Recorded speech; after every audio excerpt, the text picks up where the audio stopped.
Hello friends, ఈ వీడియోలో మనం సైక్లోన్స్ గురించి పూర్తి సమాచారాన్ని తెలుసుకుందాం. అంటే తుఫాన్లు ఎలా ఏర్పడతాయి, తుఫాన్లు ఏర్పడక ముందే ఏర్పడుతున్నట్లు ఎలా తెలుసుకుంటున్నారు, అలా తెలుసుకున్న తుఫాన్లకి పేర్లు ఎలా పెడుతున్నారు, ఎవరు పెడుతున్నారు, తుఫాన్ అల్పపీడనంగా ఏర్పడింది, వాయుగుండంగా మారింది అని అంటుంటారు కదా. అంటే ఏంటి, తుఫాన్ తీరం తాకడం అంటే ఏంటి, తీరం దాటడం అంటే ఏంటి, బంగాళాఖాతంలో అల్పపీడనం ఏర్పడింది, బంగాళాఖాతంలో వాయుగుండంగా మారింది అంటుంటారు కదా. అసలు బంగాళాఖాతం అంటే ఏంటి, తుఫాన్ల గురించి పూర్తి సమాచారాన్ని తెలుసుకోవాలి అంటే ఈ వీడియోని ఎక్కడా స్కిప్ చేయకుండా పూర్తిగా చూడండి. ముందుగా తుఫాన్లు ఎలా ఏర్పడతాయో తెలుసుకుందాం. సముద్రంలో వేడెక్కిన నీరు ఆవిరి రూపంలో పైకి వెళ్లిపోయి మేఘాలుగా ఏర్పడుతుంది. అయితే అలా ఏ చోట అయితే నీరు ఆవిరై పైకి వెళ్లిపోతుందో ఆ చోట లో ప్రెజర్ ఏర్పడుతుంది. లో ప్రెజర్ ఎందుకు ఏర్పడుతుందంటే ఆవిరి పైకి వెళ్లినంత వరకు కూడా ఆ ప్రదేశంలో ఆవిరి ఉంటుంది కనుక అక్కడున్న గాలిలో మాలిక్యూల్స్ శాతం ఎక్కువగా ఉంటుంది.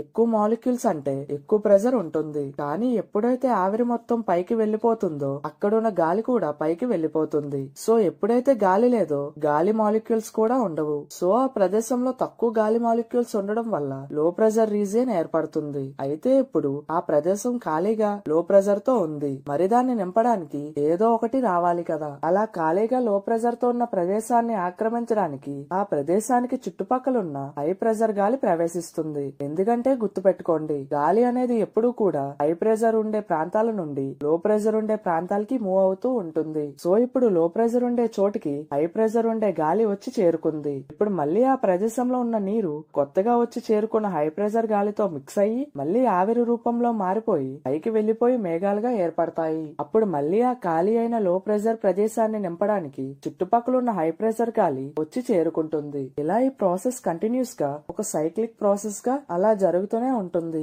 అయితే అలా ఆవిరిగా మారి పైకి వెళ్తున్న నీటి తేమ మామూలుగా కాకుండా సుడిల రూపంలో తిరుగుతూ పైకి వెళ్తూ ఉంటుంది. అలా సుడిలుగా తిరగడానికి కారణం మన భూమి తన చుట్టూ తాను తిరుగుతుంది. దాన్ని కొరియోలిస్ ఎఫెక్ట్ అని అంటారు. భూమి తిరిగే వేగం కారణంగా గాలి కూడా సుడిల రూపంలో తిరుగుతూ ఉంటుంది. సుడులుగా తిరుగుతూ పైకి వెళ్తున్న ఆవిరి పైన ఏర్పడి ఉన్న మేఘాలను కూడా వాటి చుట్టూ తిరిగేలా చేస్తుంది. సో అందుకనే మీరు గమనించినట్లయితే సుడిగుండాలు ఏర్పడినప్పుడు చుట్టూ ఉండే మేఘాలు కూడా సుడులుగా తిరుగుతూ ఉంటాయి. దాన్ని సుడిగుండం అని అంటారు. ఎప్పుడైతే ఆ సుడిగుండం యొక్క గాలి వేగం గంటకు 74 కిలోమీటర్ల కంటే ఎక్కువ అవుతుందో అప్పుడు దాన్ని తుఫాన్ గా పిలుస్తారు. వాటినే మన ఇండియన్ రీజన్స్ లో సైక్లోన్స్ అని అంటారు. అదే కొన్ని చోట్లయితే హరికేన్స్ అని అంటారు. మరికొన్ని చోట్లయితే టైఫోన్స్ అని కూడా అంటారు. ఏ పేరుతో పిలిచినా దానికి అర్థం మాత్రం తుఫాన్ అనే. ఈ విధంగా తుఫాన్లు అనేవి ఏర్పడతాయి. అయితే మీకు ఎప్పుడైనా అనిపించిందా, తుఫాన్ అని చెప్పే ప్రతిసారి బంగాళాఖాతంలో వాయుగుండం ఏర్పడింది, బంగాళాఖాతంలో అల్పపీడనం ఏర్పడింది అని అంటూ ఉంటారు. మరి ఆ బంగాళాఖాతం అంటే ఏంటి?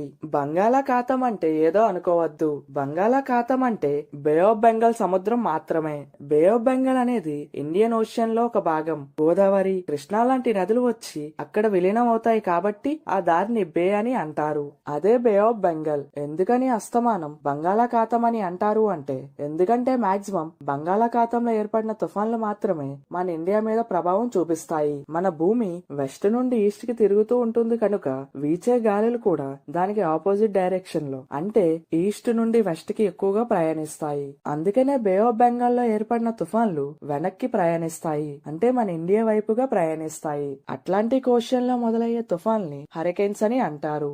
ఇండియన్ ఓషన్ లో మొదలయ్యే తుఫాన్లని సైక్లోన్స్ అని అంటారు. పెసిఫిక్ ఓషన్ లో మొదలయ్యే తుఫాన్లని టైఫోన్స్ అని అంటారు. అయితే ఇప్పుడు తుఫాన్లు ఏర్పడినప్పుడు అల్పపీడనంగా ఏర్పడింది, వాయుగుండంగా మారింది అని అంటుంటారు కదా. దాని అర్థం ఏంటంటే సుడిగుండం గంటకు 74 కిలోమీటర్ల కంటే ఎక్కువ వేగంతో తిరిగితే దాన్ని అల్పపీడనం అని అంటారు. అంటే అప్పటికి ఇంకా సుడిగుండం తుఫాన్ గా మారలేదు అని అర్థం. అదే ఆ సుడిగుండం యొక్క వేగం గంటకి 74 కిలోమీటర్ల వేగం కంటే దాటిపోతే దాన్ని వాయుగుండంగా మారింది అని అంటారు. దాన్నే తుఫాన్ గా మారింది అని కూడా అంటారు. సుడిగుండంలో గాలులు తిరిగితే మాత్రమే దాన్ని తుఫాన్ గా పరిగణిస్తారు. సో అయితే తుఫాన్లు ఏర్పడక ముందే ఎలా తెలుసుకుంటున్నారు? అలా తెలుసుకున్న తుఫాన్లకి పేర్లు ఎవరు పెడుతున్నారు, ఎలా పెడుతున్నారు అనేది తెలుసుకుందాం. సైక్లోన్స్ ఏర్పడుతున్నాయని మనకు ముందే తెలుస్తున్నాయి అంటే ఏమాత్రం అనుమానం లేకుండా శాటిలైట్సే కారణం. మన భూమి చుట్టూ geostationary orbital satellites and polar orbitary satellites ఉంటాయి. ఈ శాటిలైట్స్ ఎంత అడ్వాన్స్డ్ అంటే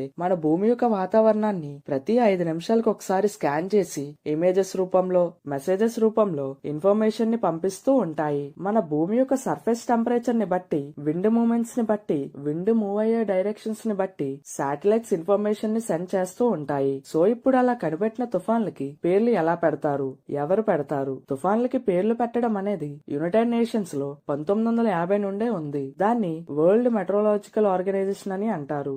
కానీ మన ఇండియన్ ఓషన్స్ లో ఏర్పడే తుఫాన్లకి పేర్లు పెట్టడం అనేది 2004 సంవత్సరం నుండి మొదలుపెట్టారు. 2004 సంవత్సరంలో ఇండియన్ ఓషన్ కి సమీపంలో ఉన్న 8 దేశాలు కలిసి ఇండియన్ ఓషన్ లో ఏర్పడే తుఫాన్లకి పేర్లు పెట్టాలని నిర్ణయించుకున్నారు. ఆ 8 దేశాలు ఏంటంటే Bangladesh, India, Oman, Maldives, Thailand, Pakistan, Sri Lanka and Myanmar. ఈ 8 దేశాలు కలిసి 2004లో ఒక్కో దేశం చొప్పున 8 పేర్లను నిర్ణయించాయి. అంటే 8 దేశాలు ఇంటూ 8 పేర్లు ఈక్వల్స్ టు 64 పేర్లు. ఆ 64 పేర్లు ఏంటో ఇప్పుడు మీకు స్క్రీన్ పై కనిపిస్తున్నాయి. అయితే అంఫాన్ తుఫాన్ తో ఈ లిస్ట్ అయిపోయింది. అయితే నెక్స్ట్ ఇప్పుడు వస్తున్న తుఫాన్లకి పేర్లు ఎలా పెడుతున్నారు అనేగా మీ డౌట్. రీసెంట్ గానే ఆల్రెడీ ఉన్న 8 దేశాలతో మరో 5 దేశాలు వచ్చి కలిసాయి. దాంతో ఇప్పుడు లిస్ట్ లో మొత్తం 13 దేశాలు అయ్యాయి. ఈ 13 దేశాలు కలిసి ఒక్కో దేశం చొప్పున 13 పేర్లను సూచించాయి. అంటే 13 దేశాలు ఇంటూ 13 పేర్లు ఈక్వల్స్ టు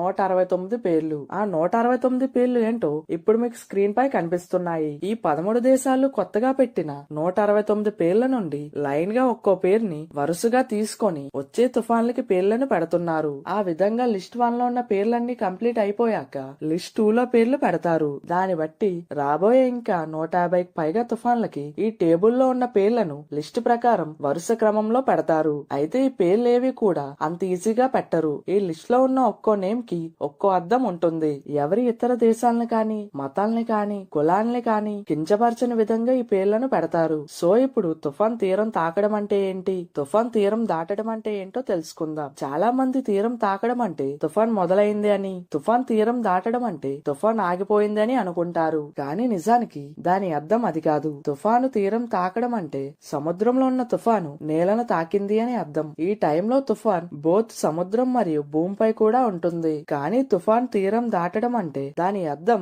తుఫాన్ పూర్తిగా సముద్రాన్ని వదిలేసి పూర్తిగా నేల మీదకి ప్రవేశించింది అని అర్థం. అందుకనే తుఫాను తీరాన్ని దాటిన తర్వాత కూడా వర్షాలు మరియు గాలులు వీస్తూ ఉంటాయి. అయితే తుఫాన్ నీటిలో ఉన్నప్పుడు, పూర్తిగా సముద్రంలోనే ఉన్నప్పుడు అది అలా కంటిన్యూస్ గా తుఫాన్ లాగే ఉండడానికి సముద్రంలో ఉన్న ఆవిరి మరియు నీటి తేమ దానికి ఫ్యూయల్ లాగా అంటే ఇంధనం లాగా ఆ తుఫాన్ని బలపరుస్తూనే ఉంటాయి. కానీ ఎప్పుడైతే తుఫాన్ తీరం దాటుతుందో అంటే పూర్తిగా నేల మీదకి వచ్చేస్తుందో దానికి నీటి తేమ లభించదు కనుక మరియు నేల మీద ఉండే చెట్లు, బిల్డింగ్లు, వాహనాలు అడ్డు రావడంతో తీరాన్ని దాటిన తుఫాను క్రమక్రమంగా బలహీన పడుతుంది. ఈ విధంగా తుఫాను తీరాన్ని దాటిన తర్వాత తుఫాను తగ్గిపోతుంది. తుఫాను భూమి మీదకి వచ్చాక ఎంతో విధ్వంసాన్ని సృష్టిస్తుంది. అది ఎంతలా ఉంటుందో నేను ప్రత్యేకంగా చెప్పనక్కర్లేదు.